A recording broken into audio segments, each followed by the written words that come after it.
بوابة العالم العجائب اللي ما فيهوش رولز، نقدر نحقق فيه كل رغباتنا وشهواتنا من غير ما حد يعرف. بندخله كل يوم واحنا ونصيبنا، يا نحس بالسعادة يا بالحزن يا بالخوف. النهارده فزلكتنا عن الدارك ويب اللي اي حد فينا يقدر يدخلها، عالم الاحلام.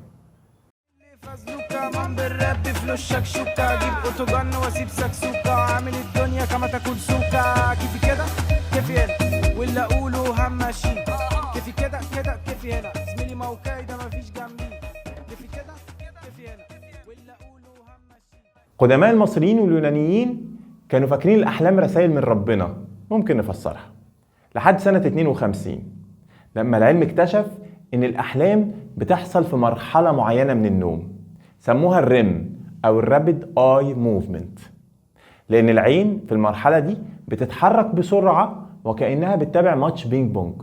المرحلة دي بتتكرر اكتر من مرة في الليلة.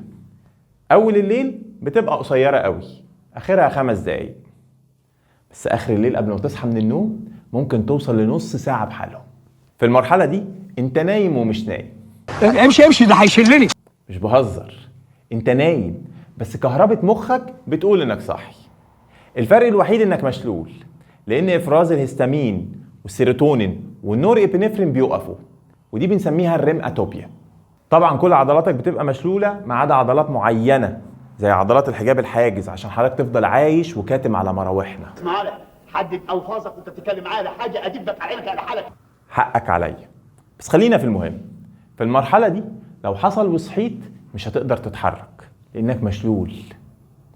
في الوقت ده هتبقى فايق وممكن تكون لسه جوه الحلم او الكابوس بس مش قادر تتحرك. حاجة مرعبة مش كده؟ علشان كده في الثقافة الشعبية ربطوها بالجن وسموها الجاثوم. بس اللذيذ بقى انك تقدر تقلب القناة وتغير الحلم لو مش عاجبك بانك تفكر في حاجة تانية. ايش خيال يا ناس. انت لسه شفت خيال؟ ده الخيال لسه جاي. في ناس عندها ريم سليبنج ديس اوردرز. الناس دي ما بتتشلش في مرحلة الريم وممكن تنفذ احلامها عادي وتصحى الصبح مش فاكرة اي حاجة. لو تعرف حد كده ما تضايقوش قبل ما تنام، لانه ممكن يقتلك عادي بالليل ويطلع منها زي الشعرة من العجين.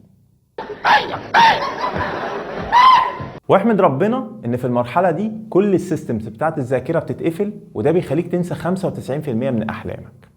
ولو ده ما حصلش مش هتقدر تفرق بين الحقيقة والخيال.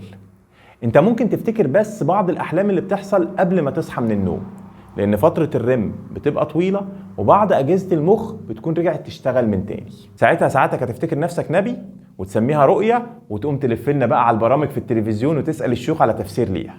100 100 ها. بس ده ما يمنعش ان بعض الاحلام ممكن تتحقق. ده ممكن يبقى صدفة، او ان مخك جمع بعض المعلومات اللي هو يعرفها وحطها لك في قصة، زي لما تحلم ان في حد تعبان هيموت. نخش في الموضوع على طول، نخش في الموضوع.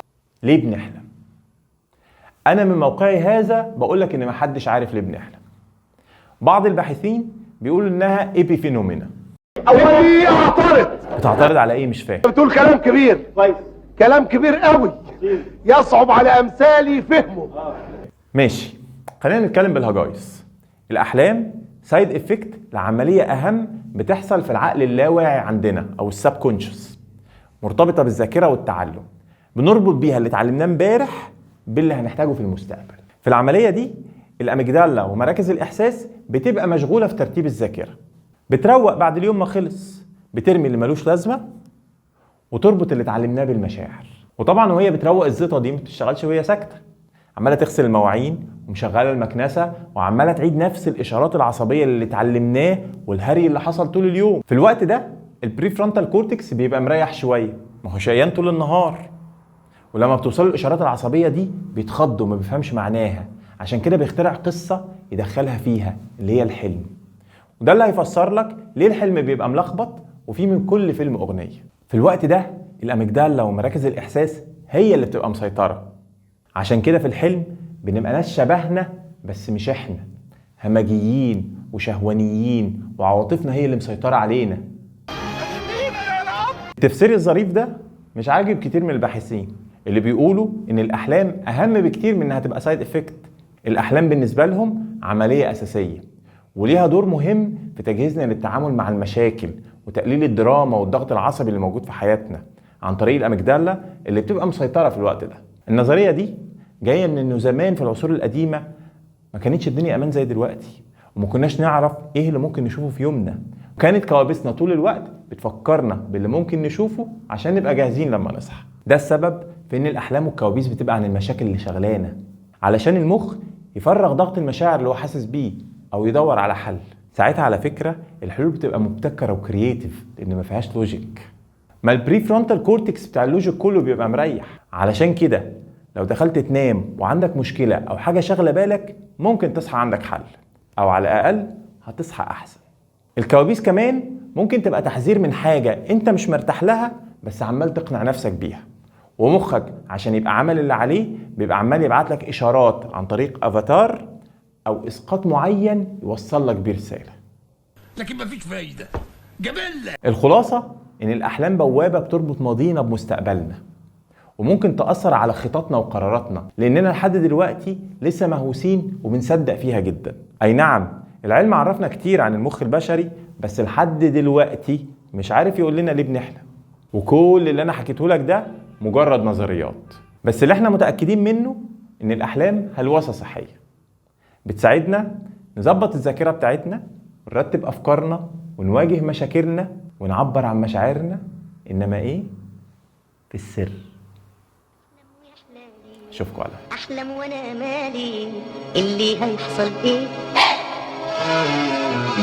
راضي أنا بحالي، راضي وبعيش حالي من غير ما أفكر فيه. أحلم ويا حلالي، أحلم وأنا مالي.